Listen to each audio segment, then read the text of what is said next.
সংসারে আপনি এমন অনেকজন পাবেন যারা আপনাকে বলবেন যে আপনার কি করা উচিত, কিন্তু তার থেকেও বেশি গুরুত্বপূর্ণ বিষয় হলো আপনার কি করা উচিত নয়। আজ আমি আপনাকে এমন 3টি বিষয় বলবো যা নিজের জীবনে আপনার করা উচিত নয়। প্রথম কথা, আনন্দে কখনো কথা দিতে নেই। আনন্দ আপনার যুক্তি হরণ করে, আর তারপর আনন্দে দেওয়া এই কথা পরবর্তীকালে গলার ফাঁস হয়ে যায়। দ্বিতীয় কথা, কখনো ক্রুদ্ধ হয়ে উত্তর দেবেন না। ক্রোধ আপনার বিবেককে লুপ্ত করে, ভবিষ্যৎ দৃষ্টিকে অন্ধ করে। কিছু মুহূর্তের জন্য জন্ম নেওয়া এই ক্রোধ আর ক্রোধজাত উত্তর ভবিষ্যতে সারা জীবন এক প্রশ্ন হয়ে দাঁড়ায়। আর তৃতীয়ত, কখনো দুঃখে সিদ্ধান্ত নেবেন না। দুঃখ আপনার ভাবনা চিন্তা করার ক্ষমতা সীমিত করে দেয়, আর দুঃখী মনে নেওয়া সিদ্ধান্ত সব সময় দুঃখই দেয়। সত্যি কথা বলতে কি, বচন, উত্তর আর সিদ্ধান্ত সব সময় জীবনে ভেবেচিন্তে নেওয়া আর দেওয়া উচিত। ভেবেচিন্তে যদি কাজ করেন, এই সংসারে কখনো কোনো সমস্যার সম্মুখীন হতে হবে না। রাধা রাধা। কখনো কখনো আপনার মনে এই প্রশ্ন হওয়া অসম্ভব। ভেবে দেখুন। উত্তর হলো স্বয়ং নিজের ভুল, স্বয়ং নিজের দোষ, যা কেউ কখনো পায় না। আর কেউ যদি তা পেয়েও যায়, সেই ব্যক্তি নিজের ভুল কখনোই স্বীকার করতে চায় না। কিন্তু যে ব্যক্তি নিজের ভুল স্বীকার করে, নিজের দোষ স্বীকার করে, রাধা রাধা, নিজের মহলের সবচেয়ে উচ্চতায় দাঁড়ানো এক ব্যক্তি, তারও মনে একটা ভয় থাকে। ভয়, সেই মহলের ভিত নড়ে যাওয়ার ভয়, নিজের পতনের ভয়। আর সেই কারণেই সেই উচ্চতার সম্পূর্ণ আনন্দ সে উপভোগ করতে পারে না। কিন্তু আপনি কি কখনো কোনো গাছের ডালে বসে থাকা কোনো পাখিকে দেখেছেন? সেই ডাল ভেঙে গেলেও তার পড়ে যাওয়ার ভয় থাকে না। কেন? কারণ তার নিজের ডানার ওপর বিশ্বাস আছে। ঠিক সেইভাবেই আমাদের মধ্যে বেশিরভাগ মানুষ কোনো না কোনো সাহায্য নিয়ে উচ্চতায় পৌঁছেছেন, কারোর সাহায্য নিয়ে সাফল্য অর্জন করেছেন। কিন্তু সাফল্যের আনন্দ শুধু তারাই অনুভব করতে পারেন যাদের মনে পড়ে যাওয়ার ভয় নেই। তাই কারোর সাহায্যের উপর নয়, নিজের সামর্থ্যের উপরে বিশ্বাস রাখুন। রাধা রাধা। পাওয়া আর হারানো, এই দুই জীবনের গুরুত্বপূর্ণ অংশ। সারা জীবন প্রত্যেক মানুষ কিছু পায় আর কিছু হারায়। কখনো সম্পত্তি হারায় আর কখনো সম্মান, কখনো বন্ধু হারায় আর কখনো অহং। কিন্তু হারানোটা খারাপ বিষয় না, কারণ হারানোর সাথেই এক অমূল্য শিক্ষায় আপনি অভিজ্ঞ হয়ে ওঠেন যে কি করে আবার আপনি সেটা না হারান। তাই যদি সত্যি কিছু হারিয়ে ফেলেন, তার থেকে পাওয়া শিক্ষা হারাবেন না, কারণ সেই শিক্ষার সাহায্যেই আপনি আপনার হারানো জিনিস পুনরায় পেতে পারেন। রাধা রাধা। জীবনে কিছু অর্জন করতে গেলে ভাবনা আর কর্ম অত্যন্ত গুরুত্বপূর্ণ। কিন্তু শুধু ভাবনা দিয়ে বা শুধু কর্মের দ্বারা আপনি সাফল্য অর্জন করতে পারেন না। কিছু মানুষ ভাবতেই থাকেন, কর্ম করতে পারেন না, আর সেই জন্য তারা সফল হতে পারেন না।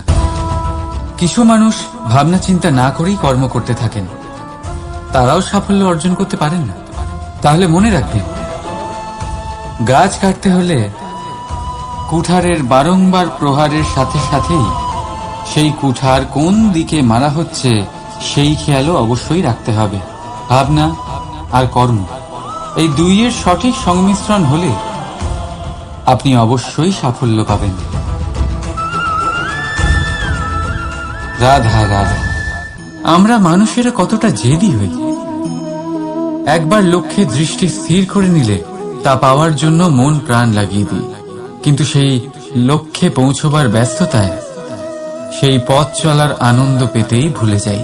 নিজের স্বাস্থ্য নষ্ট করে দিই অর্থ অর্জন করতে গিয়ে, আবার সেই অর্থই নিজের স্বাস্থ্য শুধরবার জন্য ব্যবহার করে ফেলি। বুঝুন, দেখুন, ইচ্ছে খারাপ নয়,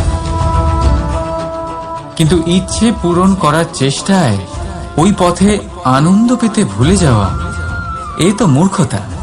যা নেই তা পাওয়ার চেষ্টা আপনি অবশ্যই করুন, কিন্তু যা আছে তার সম্পূর্ণ আনন্দ থেকে বঞ্চিত থাকবেন না। রাধা রাধা। আমরা সবাই জীবনে নিজের জন্য সবচেয়ে ভালোটাই চাই, সবচেয়ে ভালো সুবিধা পেতে চাই, সবচেয়ে বেশি সম্মান পেতে চাই, কিন্তু সবার পক্ষে এই সব পাওয়া কি সম্ভব? হ্যাঁ, নিশ্চয়ই। শুধু একমাত্র বাধা সময়। আমাদের জীবনের কোনো স্থায়িত্ব নেই, তাই যদি সময়ের সদ্ব্যবহার করেন তাহলে একটু সুবিধে হতে পারে। এবারে দেখুন, যাদের সবসময় স্বপ্ন দেখতে ভালো লাগে তার জন্য রাত্রি কম পড়ে যায়, আর যারা স্বপ্ন পূরণ করতে চান তাদের জন্য দিন কম পড়ে যায়। যারা সম্মান পেতে চান তাদের জন্য সব সময় পরোপকার কম পড়ে যায়, আর যারা জ্ঞান অর্জন করতে চান তাদের জন্য মনোসংযোগ। জীবনে যদি নিজের লক্ষ্যে পৌঁছতে চান তবে সময়ের বিভাজন আপনাকে ঠিক করতেই হবে। মনে রাখবেন, রাধা রাধা। লোকে বলে জীবনে মেলামেশা করা অত্যন্ত আবশ্যক, এতে সম্পর্কের আধারও হয়, আবার ব্যবসাও চলে, কিন্তু সবচেয়ে বেশি গুরুত্বপূর্ণ হল ব্যবহার। তাই এই বিষয়ে ভাবুন, আপনার জীবনে কে আপনার সাথে মেলামেশা করবে তা নিশ্চিত করে সময়। আপনি আপনার জীবনে কার সাথে মেলামেশা করবেন তা নিশ্চিত করবে আপনার হৃদয়। আপনি যাদের সাথে মিশছেন তাদের হৃদয়ে আপনি কতক্ষণ থাকবেন তা নিশ্চিত করবে আপনার ব্যবহার। নিজের ব্যবহার ভালো রাখুন, সব ভালোই হবে। রাধা রাধা। এই ফুল দেখতে পাচ্ছেন আপনি? এটা সেই ফুল যার জীবন এই ডালে শুরু হয়েছিল। দর্শকদের চোখে প্রশংসা দেখল সে, মধুর লোভে মৌমাছিরা এলো, আর তারপর ডাল থেকে ভেঙে নিচে পড়ে গেল সে। কেন? নিয়তি এরকম কেন করল? ভাবুন, কারণ এই ডালেই ফুল হয়ে থাকাটা এই ফুলের জীবনের লক্ষ্য কখনোই ছিল না। এবার এই ফুল হয় দেবতাদের সজ্জায় ব্যবহৃত হবে, নয় কোনো কন্যার গয়নায় গাঁথা হবে, আর নয় কারোর প্রেম প্রদর্শনের মাধ্যম হবে। দেখুন, জীবনে নিজের লক্ষ্যে পৌঁছতে হলে যাত্রাকে ভয় পেলে চলবে না। নিজের অস্তিত্ব তৈরি করতে হলে তাদের ছায়া থেকে আপনাদের দূরে যেতেই হবে যারা আপনাকে অস্তিত্ব প্রদান করেছেন। এটাই জীবনের নিরন্তর সত্য। রাধা রাধা।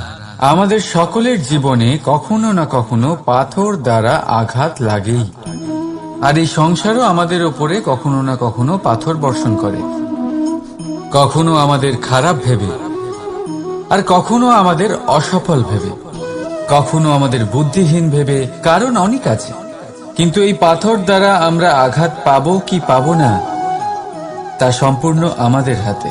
হয় আপনি এই পাথরের আঘাত পেয়ে চোখের জলে ডুবে থাকতে পারেন, আর নয়তো যদি আপনি চান তাহলে এই পাথর দিয়ে সেতু বানিয়ে সকল সমস্যার সাগর অতিক্রম করতে পারেন। সিদ্ধান্ত আপনার। এই পাথর, এ হলো প্রতীক আমাদের নিন্দার, আমাদের আলোচনার। যে এই আলোচনা নাকারাত্মকভাবে দেখবে সে শুধুমাত্র কষ্টই পাবে, আর যে এই আলোচনাকে নিজের বিকাশের আধার বানাবে সেই সাফল্যের চূড়ায় পৌঁছবে। তাই মনে রাখবেন, আলোচনা আপনার শত্রু নয়, আপনার সবচেয়ে বড় মিত্র। রাধা রাধা। মিষ্টি জল সবার পছন্দ, কিন্তু নোনতা জল কেউ পছন্দ করে না। এইবার ভাবার বিষয় হলো মুক্তো, যা সমুদ্রের গহ্বরেই তৈরি হয়। নোনতা জলের মধ্যে থেকেই